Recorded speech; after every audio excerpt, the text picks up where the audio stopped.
आज स्याटरडे भए पनि 2 घण्टाको ट्युसन पढाउनु पर्ने थियो। अनि किनभने अब नानीहरू घरमा पढ्दैन भने थाहा छ, सो ट्युसनमै पढाएर आएको थियो र उनीहरू डिस्कस पनि गरेर थियो कि सर आज त केही न केही खाने भनेर। अनि म पनि छक्क परेँ, अरे यो त अनप्लान्ड पो भयो भनेर। ठिकै छ नि त, लु तिमीहरूले के खान्छौ भनेर भनेको।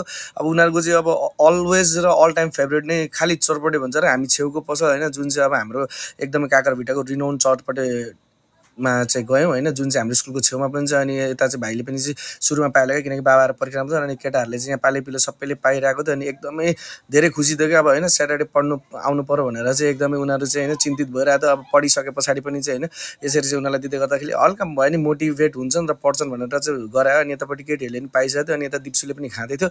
आज आन्टी एकदमै धेरै बिजी हुनुभयो क्या होइन, एक्कासी अब त्यसरी पुग्दै गर्दाखेरि आन्टी पनि सक्ट हुनुभयो। अनि दिव्यान्सले पनि चाहिँ पाइसकेको थियो र ऊ पनि आफ्नो घरतिर लाग्यो। र जसले चाहिँ पाएको थिएन उहाँहरूलाई चाहिँ सदिक्षाले चाहिँ बाँडिदिँदै थियो होइन, भान्जोले पनि चाहिँ पायो। अनि अन्तिममा चाहिँ मैले भान्जोलाई खोजेँ, मैले भेटिनँ क्या। तर अनि भान्जीलाई चाहिँ लिएर म चाहिँ अनि घरतिर निस्केँ।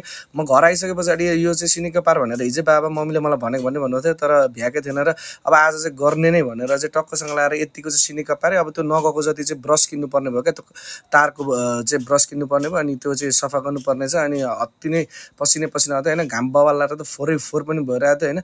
अनि नुहाइधुवाइ गरेर सिनिक चिटिक्क परेर चाहिँ अनि फ्रेस भए पछाडि चाहिँ मैले यो चाउचाउ खाएँ होइन। अनि त्यस पछाडि चाहिँ अनि एनर्जी पनि आएर चाहिँ अनि यो मैले भ्लग पनि बनाएको छु। Thank you so much for watching, bye by.